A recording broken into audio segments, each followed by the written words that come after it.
my kind of town, Chicago. Welcome back to Good Day Chicago, 7:56, and we're talking about classic Chicago, where we feature the people, the places, and the things that make our city special.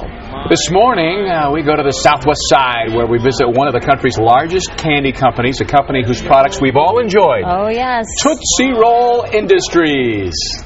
Mr. Owl, how many licks does it take to get to the Tootsie Roll center of a Tootsie Pop? It's a question that's been asked as long as they've been making Tootsie Roll Pops. Do you have an answer to that? Well, the world will never know. Not even Ellen Gordon knows for sure. Ellen and her husband Melvin have run Tootsie Roll Industries since the 1960s, an iconic firm whose products have been loved by millions for more than a century. The candy man can because he mixes it with love to make the world taste good.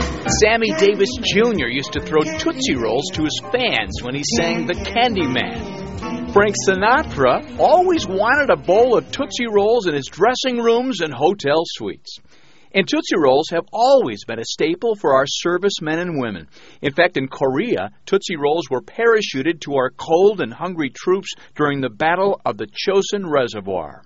So they took the Tootsie Rolls and put them inside their clothes and warmed under their arms, warmed them up enough so they could eat them, and it saved their lives.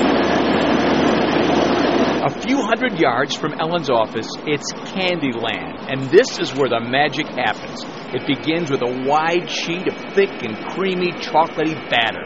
It turns into a 14-pound loaf that's whisked away via conveyor belt to a room where hairnets are required. So eventually that big loaf comes out like this, a big, thick rope. It gets squeezed down more and more until eventually it looks like a snake here, right? They funnel it into this machine. This is what's called the wrapper. Inside here they chop it up into little pieces, 1,500 pieces a minute, and on the other end you see the finished product. The fully wrapped Tootsie Rolls, the formula of which hasn't changed in over 100 years, come flying out at a dizzying pace. Would you believe 66 million Tootsie Rolls are produced each and every day, right here? If I'm in France and I buy a Tootsie Roll and eat it, it was made right here? Right here, and we could even tell you the day and the ship, but yes. Only place in the world that makes it. Only place in the world that makes it. Here at headquarters, employees can eat candy all day long. And not just Tootsie Rolls and Pops. The company's other products like Charleston Chew, Andy's Mints, and yes, Junior Mints are plentiful. What are you eating? Junior Mints. A classic Seinfeld episode featuring Junior Mints is one of Ellen Gordon's favorite TV moments. Everybody says, what happened? What made him fine? And the surgeons have said, they must have come from above.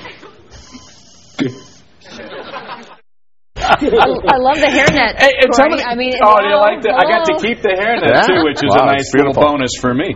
But somebody told me that TBS ran that Junior Mint Seinfeld episode last night. Oh, my gosh, which is really funny. But I did bring back some stuff. Hey, what's interesting is, we got stuff for you.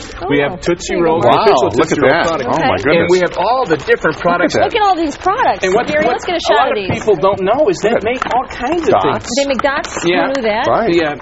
And the flavored Tootsie Rolls, which are very yummy. Exactly. Like the raspberry, They make, the fruit ones. Sugar Daddies, Double Bubble, Dots, Blow Pops. They're the biggest maker of lollipops on the planet. No kidding. Yeah, so absolutely. Well, and it's a big planet, too, so, that's a lot of pop. It is. 75 countries. Who's getting that? That's Producer Roy. I feel like I'm in a parade. Here, guys. Yeah, exactly. Right? Throw them out to the kids there. Throw them out. You know what's the cool thing? When you want dots, Gary? Yeah, okay, there you go. Here, Mauricio.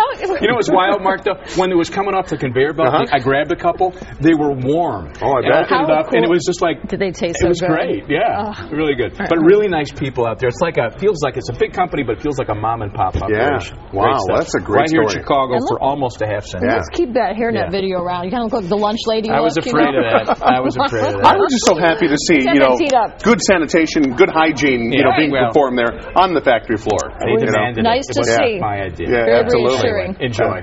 Sweet.